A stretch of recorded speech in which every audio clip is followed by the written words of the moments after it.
l'intervention de ces êtres auprès du monde actuel. Mais ce qui m'a beaucoup touché, parce que cette personne me demandait effectivement des conseils, ce que nous devons faire en tant qu'enfants de Dieu, en tant que disciples de Jésus-Christ, face à cette actualité, face à cette situation. Et donc j'ai prié le Seigneur pour demander effectivement ce que le Seigneur pense également. Donc il m'a donné un message qui vous concerne, hein, qui vous permettra effectivement de vous situer dans cette situation d'actualité en ce moment. Alors, c'est pour cela que j'ai mis le thème, comme vous savez, un grand changement à venir ou la nouvelle naissance. C'est une question que je pose. Parce que vous savez que là, pendant toutes ces dimensions, le bouleversement de cette dimension, on ne sait pas trop ce qui va se passer. Mais souvenez-vous que Jésus a déjà évoqué, hein, cette situation et il y avait une personne effectivement très réputée qui avait posé la question à Jésus-Christ pour savoir ce qu'il en est de le contact, hein. Qu'est-ce que nous devons faire pour avoir le contact avec le monde spirituel, c'est-à-dire le royaume de Dieu. Parce que c'est le royaume de Dieu est vraiment dans le monde spirituel, nos yeux ne peuvent pas voir parce que nous sommes limités, nous sommes dans un véhicule, hein, tout simplement, qui est notre corps. Donc nos yeux ne nous permettent pas de voir le royaume de Dieu. Mais Dieu a cette capacité de vous faire connaître ce royaume, faire visiter ce royaume. Et c'est un moment vraiment très, très glorieux. Et quand tu rentres dans ce moment, tu n'as même pas envie de retourner sur cette terre, en fait. Hein, parce que ce qui est là-bas, je vous assure que comme si la terre, c'est comme une prison, en fait. Hein. Donc, au fait, c'est important pour nous de savoir les principes divins, de connaître ce que le Seigneur nous demande de le faire. Et donc, un grand changement, est-ce que nous allons effectivement passer ce grand changement à venir en 2023 ou nous devons passer une nouvelle naissance? Alors, la nouvelle naissance, en quoi? Si vous me permettrez, on va lire un passage, hein, qui va nous donner, qui va nous situer, hein, le contexte auquel nous allons nous appesantir. Donc, je vais vous inviter à lire en fait le livre de Jean chapitre 3, si vous me permettrez. Jean chapitre 3.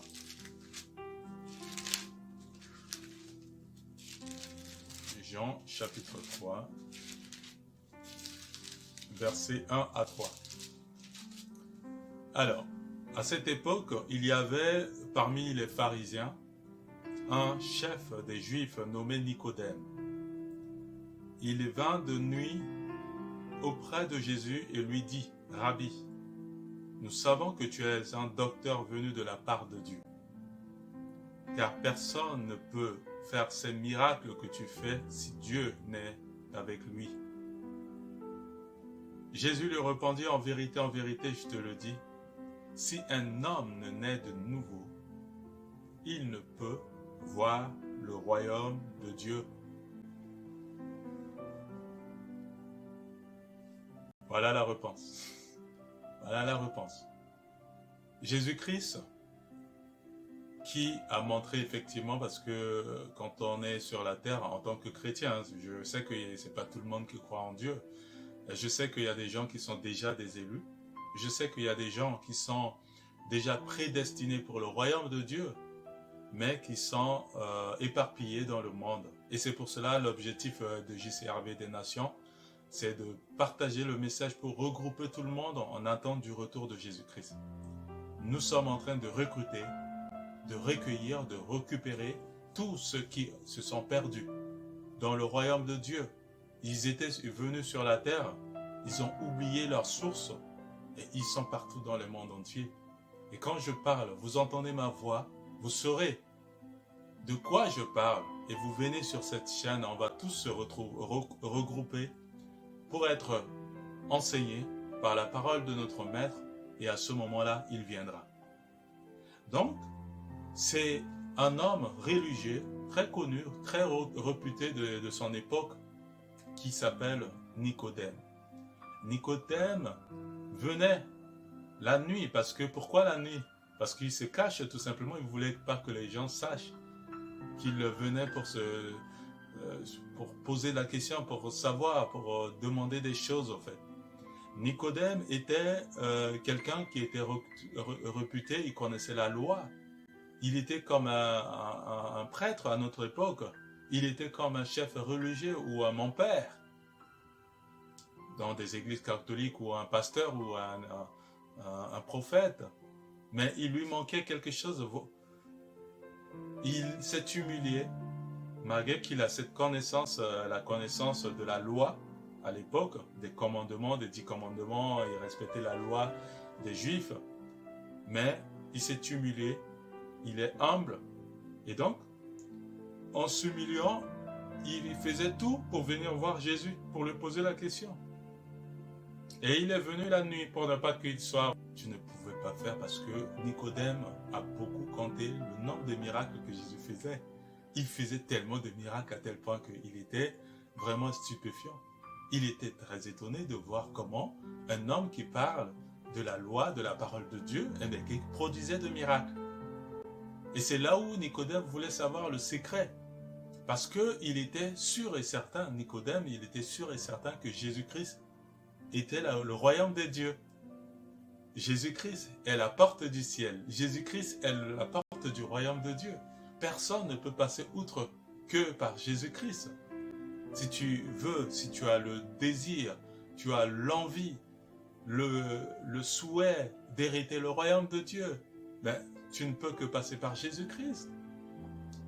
Et Nicodème a fait une bonne décision. Il a pris une bonne décision de venir auprès de Jésus pour demander des questions qui nous concernent aussi. Moi, j'attends de regagner le royaume de Dieu.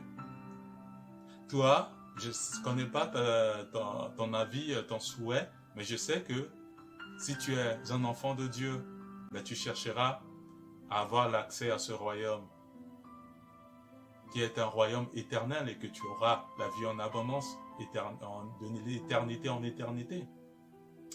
Donc, Nicodème posait cette question. Et c'est là où Jésus a répondu, en vérité, je te le dis, si un homme ne naît de nouveau, il ne peut voir le royaume de Dieu. Un homme de naît de nouveau, c'est-à-dire, Jésus-Christ vient de parler de la nouvelle naissance tout simplement. C'est-à-dire la deuxième naissance. Parce que si tu ne passes pas par la deuxième naissance, mon frère, ma soeur, si tu ne passes pas par la deuxième naissance, toi qui m'écoutes en ce moment, tu ne pourras pas voir le royaume de Dieu. Tu ne pourras pas. Parce que le seul accès, c'est cette deuxième nouvelle naissance. Cette nouvelle naissance. C'est pas le changement. C'est pas un changement, mais c'est plutôt la nouvelle naissance qu'il te faut pour que tu puisses avoir l'accès à la dimension spirituelle. Alors, c'est quoi la nouvelle naissance? La nouvelle naissance, je peux dire, la nouvelle naissance, c'est comme une régénération. C'est comme une régénération. Tu te régénères. La nouvelle naissance, c'est comme tu estimes avoir vécu quelque chose, que tu étais mort, mais tu as été ressuscité spirituellement. Tu étais mort antérieurement, mais tu es ressuscité spirituellement. Tu es ressuscité en esprit. Ton âme est ressuscitée. Ton esprit est ressuscité. Ton corps est ressuscité. Et l'exemple en est que les miracles que Jésus produisait, c'était effectivement la nouvelle naissance du corps des gens, des aveugles qui voyaient, les paralytiques qui marchaient. C'est une sorte de la nouvelle naissance parce qu'ils se sont ressuscités. Jésus même a ressuscité des morts, vous le savez. Et donc cette nouvelle naissance nous permet effectivement d'avoir l'accès dans le royaume de Dieu. Ben, continuons en lisant le verset 4 à 5. Nicodème lui dit, comment un homme peut-il naître quand il est vieux? Peut-il une seconde fois entrer dans le sein de sa mère et naître? Jésus lui répondit, en vérité, je te le dis, si un homme ne naît d'eau et d'esprit, il ne peut entrer dans le royaume de Dieu. Parce que ça a étonné effectivement Nicodème, il se disait, mais non, mais comment est-ce que moi qui suis un vieux, je peux rentrer dans le sein de ma mère pour pouvoir être né de nouveau? C'est pas possible, c'est impossible. Mais vous savez que cette deuxième naissance, nous avons effectivement, ça se comprend hein, pour Nicodème, parce qu'il a la pensée humaine. Hein. Nous savons que on peut passer par plusieurs naissances hein, à notre époque. Par exemple, la naissance l'accouchement par exemple peut se faire naturellement, hein, comme d'habitude, hein, la plupart du temps, hein, les accouchements pour une naissance se fait naturellement, sans aide ni assistance médicaux, voilà. Donc il y a des... Donc la nouvelle naissance que Jésus est en train de parler, vraiment c'est spirituel. Et donc on est tout à fait d'accord avec Nicodème qui cherchait à avoir des informations pour savoir. Il se dit, mais moi qui suis un vieux, comment est-ce que je peux rentrer dans le sein de ma mère pour pouvoir être né de nouveau? Et là, c'est tout à fait normal pour Nicodème. C'est normal, c'est un humain. Il sait, c'est tout à fait normal. C'est comme nous aujourd'hui. On sait que la naissance peut se produire par plusieurs moyens. Nous avons par exemple les accouchements qui se passent naturellement. Une mère qui est enceinte, une femme qui a 9 mois de grossesse et qui accouche sans assistance médicaux ou quoi que ce soit. C'est naturel. L'accouchement peut se faire par exemple par le moyen où les Chinois pratiquent beaucoup, hein, en mettant des aiguilles partout, hein, qui fait pousser l'enfant. Voilà, vous connaissez. Je ne suis pas là pour donner des cours de naissance. Il y a les accouchements, la naissance qui se font par exemple par l'hypnose, hein, pour soulager les patients dans des douleurs, pour ne pas qu'elles puissent subir des douleurs et autres, par l'hypnose au fait. Il y a des accouchements qui se font dans l'eau, hein, où l'intéressé est obligé d'acheter par exemple une grande piscine pour pouvoir accoucher dedans. Donc vous savez, il y a plusieurs manières de pratiquer la naissance d'un enfant. Voilà. Donc on est tous passés par ces moyens, hein, voilà, qui sont développés à notre époque. Mais Jésus ne parlait pas de cette naissance. Jésus parlait de la deuxième naissance. Et cette deuxième naissance se passe spirituellement. Et c'est pour cela, c'est important pour nous de savoir ce que c'est que cette deuxième naissance. Et à savoir, il a dit dans le verset 4 que si un homme ne naît d'eau et d'esprit, il a parlé de l'eau et l'esprit. Et donc, ça veut dire que l'eau est très importante pour nous spirituellement. L'eau a un lien spirituel pour nous dans notre monde physique et dans le monde spirituel. L'esprit aussi a sa manière de manifester la présence de Dieu, le royaume de Dieu dans notre vie. Donc c'est important et c'est un très très bon message, une bonne nouvelle que le Seigneur a donné à Nicodème pour pouvoir qu'il puisse avoir l'accès effectivement dans le monde spirituel, le royaume de Dieu. Parce que nous attendons tous le royaume de Dieu pour hériter le royaume de Dieu. Vous savez très bien que le verset comme préféré de tout le monde, Jean 3,16, qui dit « Dieu a tant aimé le monde » qu'il a donné son Fils unique, afin que quiconque croit en lui ne périsse point, mais qu'il ait la vie éternelle. Donc la vie éternelle passe par le moyen du royaume des cieux, le royaume éternel de Jésus-Christ. Mais pour avoir l'accès à ce royaume, Jésus-Christ nous exhorte, nous demande d'être baptisés d'eau et d'esprit. Donc il y a deux sortes de baptême. Je dirais même trois que je vous donnerai plus tard. Mais aujourd'hui, si vous le souhaitez, on va parler du baptême d'eau. Le baptême d'eau, si vous me permettrez. Le baptême d'eau, qu'est-ce que c'est? Il y a la plupart des gens qui assistent au baptême dans des milieux religieux. Vous savez, beaucoup de gens savent ce que c'est que le baptême, même les athées, et même ceux qui ne croient pas, ils connaissent le baptême. Mais le baptême du point de vue spirituel, c'est vraiment un moment glorieux, c'est un moment qui nous mettra effectivement en contact avec le monde, avec le royaume de Dieu, c'est-à-dire le monde spirituel de Dieu, le monde divin. Et donc, le baptême, c'est un témoignage public de quelqu'un qui a déjà reçu le salut. Le salut, c'est que tu fais le bilan. C'est comme aujourd'hui, on est au mois de novembre, c'est le moment de faire le bilan de notre vie, de toute l'année jusqu'à maintenant. Tu fais le bilan de ta vie et tu t'es rendu compte que tu étais beaucoup plus dans le mal que le bien, que tu étais beaucoup plus dans le monde. Tu marchais selon la voie de tes yeux, de ton cœur, de ta pensée, de tes ressentis, et tu ne vois pas Dieu en premier dans tout ce que tu fais. C'est-à-dire, tu négliges Dieu qui est ton créateur, tu prends plutôt en considération la voix de tes yeux, la voix de ta pensée, de ce que toi tu veux. Le toi, tu veux ça. Le moi veut ça, le toi, mais sans tenir compte de la seigneurie, de la grandeur, de la puissance et l'autorité de Dieu dans ta vie.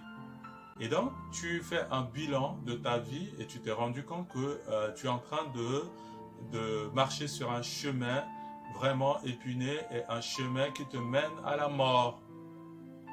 Et à ce moment-là, tu dois prendre la décision de pouvoir passer une étape à une autre.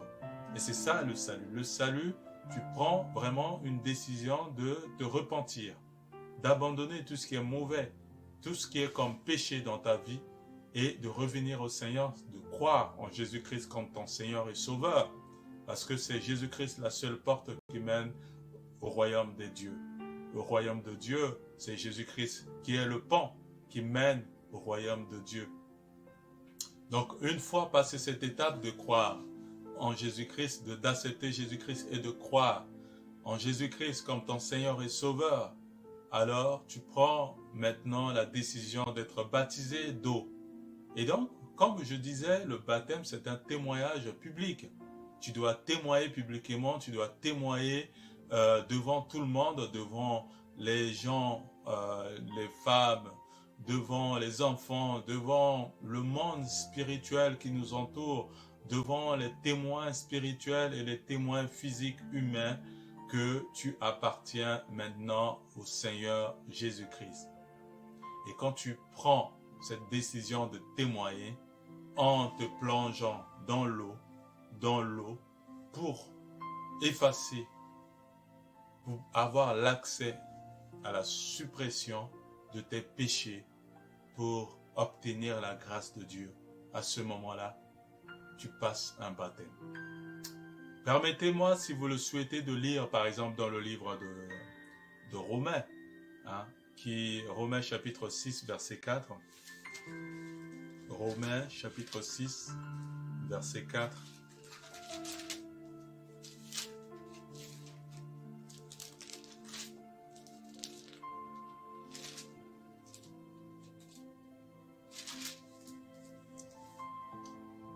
Alors donc il est écrit, nous avons donc été ensevelis avec lui dans la mort par le baptême, afin que comme Christ est ressuscité d'entre les morts par la gloire du Père, de même aussi nous aussi, nous marchions en nouveauté de vie. En effet, nous nous sommes devenus une même plante avec lui par la conformité à sa mort. Nous le serons aussi par la conformité à sa résurrection. Voilà le baptême. Le baptême nous permet effectivement d'être ensevelis avec Christ. Nous devons mourir avec Christ et ressusciter par la suite. Et je vous encourage effectivement à prendre la décision pour être baptisé. Spirituellement, vous êtes mort aussi avec Christ. C'est-à-dire vous avez pris l'engagement d'abandonner tout ce qui est mauvais, d'abandonner le monde du péché et d'accepter maintenant le royaume de Dieu. Regardons par exemple, je vous donne un exemple sur je vais vous donner par exemple un exemple sur une maison par exemple. Vous voulez louer une maison, procurer une maison. Une fois la maison a été visitée, vous avez visité la maison, vous voulez prendre, qu'est-ce que le bailleur fait? Il vous propose effectivement le contrat, que vous avez le droit de signer ou pas. Et donc, si vous estimez que le logement qu'on vous a proposé, ça vous semble très intéressant et que vous aimez y habiter, à ce moment-là, vous acceptez de signer le contrat. Et ce contrat vous donne le droit effectivement de posséder la maison, de prendre en charge cette maison qui vous appartient. Et voilà, le baptême aussi, c'est un contrat de l'éternité qui vous permettra effectivement d'avoir l'accès au royaume de Dieu, d'avoir tout ce qui est bien pour vous concernant le royaume de Dieu, tout ce que le Seigneur a prédestiné pour vous. Et donc, c'est pour cela c'est important pour nous d'être baptisés. Je me rappelle, on avait organisé effectivement en France, un baptême. On a un baptême, il y avait toute une église qui accompagne ces baptisés. On était partis devant la plage. Et à ce moment-là, j'ai remarqué qu'il y a une sœur, une fois être baptisée, elle était tout à coup remplie de joie et de l'Esprit Saint. Donc elle a pris la décision effectivement d'aller directement témoigner la grandeur de Dieu et commencer à prêcher la parole de Dieu. Dès la sortie du baptême, et puis elle commençait à prêcher la bonne nouvelle du Christ. On était tous remplis de joie de voir effectivement cette chose qui est inhabituelle. Vous voyez? Donc si vous faites baptiser, alors le Saint-Esprit peut agir aussitôt sur vous. Le Saint-Esprit peut venir sur vous pour manifester la bonté de Dieu dans votre vie. C'est comme Jésus à l'époque. Jésus, quand il s'est fait baptiser, aussitôt il y a le Saint-Esprit qui apparaît sur lui pour le remplir de toute la plénitude du Seigneur.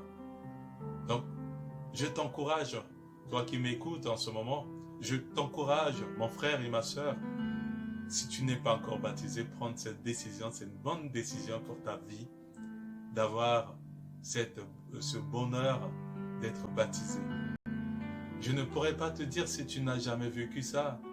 Si tu as été baptisé par un homme de Dieu, un homme oint de Dieu, qui est rempli de l'Esprit de Saint, tu auras l'Esprit de Saint. Tu auras l'Esprit Saint dans ta vie. Et tu verras comment la grandeur, tu verras combien tu auras cette joie qui va remplir ton cœur. Et tu n'auras même pas besoin de quoi que ce soit dans cette vie que nous vivons. Parce que tu seras envahi d'une grande joie, vraiment qui t'accordera la quiétude, la paix intérieure en toi. Et c'est là où j'ai compris que tu n'as même pas besoin de passer dans une autre dimension à une autre. Parce que cette dimension que tu rentres pendant le baptême, je t'assure que c'est jamais égalé. Tu n'en trouveras nulle part. Et donc c'est important pour toi, si tu n'es pas encore été baptisé, d'expérimenter ce moment. Le Seigneur fera des grandes choses dans ta vie. Donc le baptême, c'est un moment que tu dois avoir la conscience. La conscience, C'est-à-dire, il faut que tu sois conscient pour accepter de témoigner Jésus-Christ devant les gens, que tu as accepté de signer le contrat avec Jésus-Christ, que tu as accepté d'être maintenant, au lieu d'avoir comme monde l'idole, ou d'avoir comme monde ton Dieu, ou le péché comme ton Dieu, mais c'est le Dieu éternel, le Dieu d'Abraham, Dieu d'Isaac, le Dieu de Jésus-Christ qui deviendra ton Dieu et qui deviendra ton maître qui va te guider dans toute ta vie. Dans toute ta vie, c'est lui qui sera avec toi. Alors, donc, aujourd'hui, comme je vous ai dit, je vais juste m'arrêter sur le baptême d'eau. Parce que l'eau, ça veut dire que tu es mort. Avec Christ, tu es ressuscité aussi avec lui. En mourant avec Jésus-Christ, tu abandonnes tout ce qui est mauvais. Tout ton péché est effacé. Ton péché est effacé. Si vous le souhaitez, on va lire dans le livre de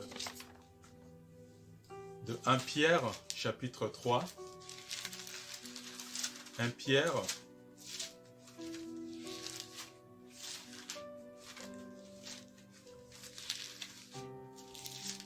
chapitre 3,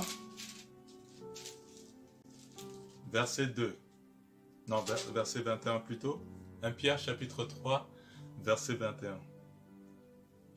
C'était une figure du baptême qui vous sauve à présent et par lesquels on ne se débarrasse pas de la souillure de la chair, mais qui est la demande adressée à Dieu une bonne conscience par la résurrection de Jésus-Christ. Donc c'était une figure de baptême qui vous sauve. Donc c'est le baptême sauve. Le baptême peut te sauver dans ta situation à laquelle tu te trouves en ce moment. Je ne connais pas ta situation, mais le Seigneur te voit. Le Seigneur est avec toi, il est proche de toi, il est à côté de toi, là où tu me regardes en ce moment. Mais ta situation, il connaît. Mais si tu acceptes, tu prends la décision, vraiment la décision sincère, avec honnêteté, avec sincérité, d'être baptisé, alors le Seigneur peut te sauver. Sauver dans ta situation. Sauver dans ta situation de maladie. Peut-être que par le moyen du baptême, tu seras sauvé de ta maladie. Tu seras sauvé de ces oppressions qui t'entourent. Tu seras sauvé de la dépression. Tu seras sauvé de toute chose qui t'empêche de voir la réalité, c'est-à-dire la paix, de voir le royaume de Dieu en toi. Le baptême te fait mourir pour que tu sois ressuscité en Christ. Et quand tu es ressuscité en Christ, tu deviens une lumière, je t'assure. Tu deviens une lumière. Et cette lumière a besoin d'un feu pour se manifester. Et ce feu, c'est le Saint-Esprit. Et donc, la prochaine fois, je vais vous parler du Saint-Esprit. Le baptême du Saint-Esprit. Et une autre fois, nous allons parler du baptême du feu. Le baptême du feu est caché. Et je vais vous donner des révélations parce que deux fois, il y a des gens, certains serviteurs qui parlent de baptême de feu combiné avec le baptême de l'esprit. Ils ont raison, deux fois. C'est comme le baptême d'eau peut être assimilé directement au baptême d'esprit puisque en même temps que tu te fais baptiser en eau, ah ben, le Saint-Esprit peut agir aussitôt, simultanément. Et le baptême du feu aussi peut se manifester, donc ça dépend effectivement du Saint-Esprit, ça dépend de Jésus-Christ. Et donc, Jésus-Christ a donné effectivement ce principe pour nous que nous avons besoin de voir, de goûter le royaume de Dieu si nous nous faisons baptiser. Baptisé d'eau, baptisé d'esprit, baptisé par le feu. Alors, c'est un moment pour toi, si tu veux bien, de prendre cette décision d'être baptisé. Il y a plusieurs églises qui proposent des baptêmes. Et donc, si tu décides d'être baptisé, le Seigneur fera de grandes choses dans ta vie. Donc, la première étape, c'est le baptême d'eau. La semaine prochaine, nous allons parler du baptême de l'esprit. Et donc, merci pour votre écoute et votre présence. Si vous permettez, je vais prier pour vous, pour que le Seigneur vous accorde cette force d'avoir le courage d'être baptisé en je dis baptême par l'immersion. Parce qu'il y a plusieurs sortes de baptêmes maintenant, mais selon la parole de Dieu, selon Jésus-Christ, soyez baptisés par le baptême par immersion. Le baptême par immersion, tu te fais plonger dans l'eau au nom du Père et du Fils et du Saint-Esprit, et tu es ressuscité par Jésus-Christ, avec Jésus-Christ, au nom du Père et du Fils et du Saint-Esprit. Le baptême doit se faire au nom du Père et du Fils et du Saint-Esprit. Parce que c'est important. Puisque c'est Dieu qui nous a recommandé de passer ce moment. Et en se faisant baptiser, ton corps qui a cette souche du péché originaire, je voulais parler de l'erreur que Ève avait commise en écoutant Satan, en écoutant le serpent, et que le serpent l'a entraîné en faisant pécher aussi Adam. Il y a eu effectivement ce lien du péché qui est resté en nous. Et donc le baptême nous fera effectivement passer outre que ce lien. C'est-à-dire que Jésus lui-même, il va supprimer ce lien le lien du péché. Il a exposé Satan déjà sur la croix. Et donc, si tu prends la décision d'être baptisé, Jésus-Christ va effacer ton péché du passé et il te fera parvenir dans sa lumière glorieuse. Par exemple, je vais vous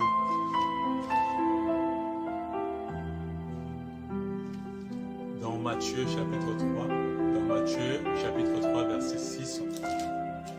Nous allons lire Matthieu chapitre 3.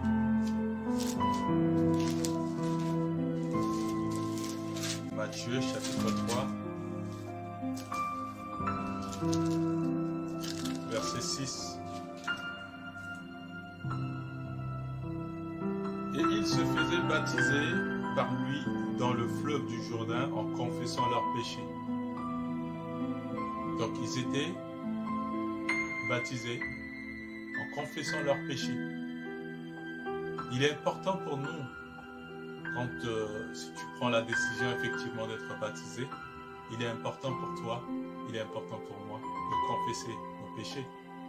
Parce que ça sert à rien, par exemple, quand tu décides d'aller te faire baptiser et que les péchés que tu as l'habitude de faire, de commettre, tu ne confesses pas.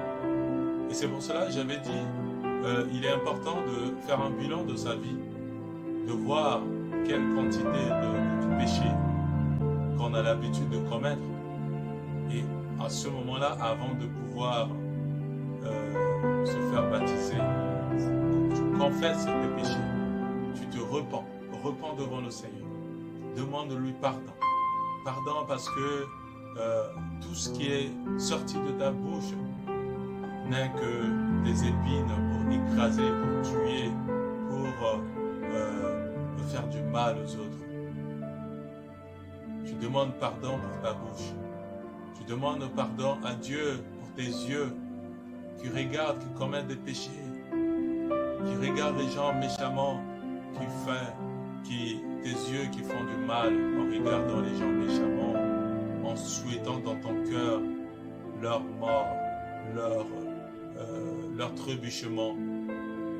Si tu demandes à Dieu de te pardonner tes yeux, pardonner ta bouche, tu demandes aussi que le Seigneur pardonne tes oreilles, parce que tu entends des choses qui ne glorifient pas le Seigneur.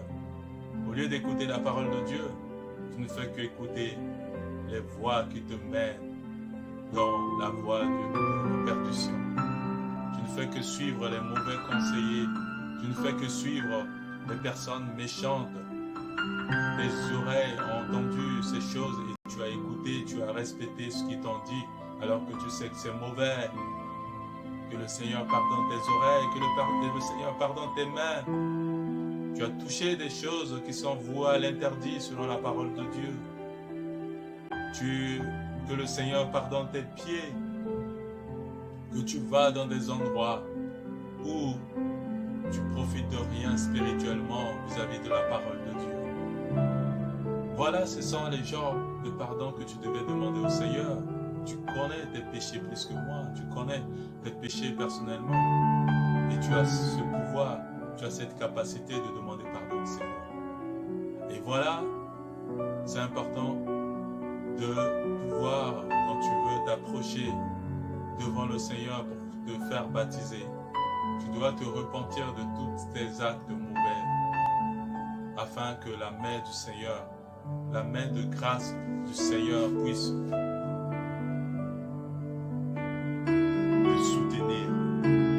te soutenir dans tes moments.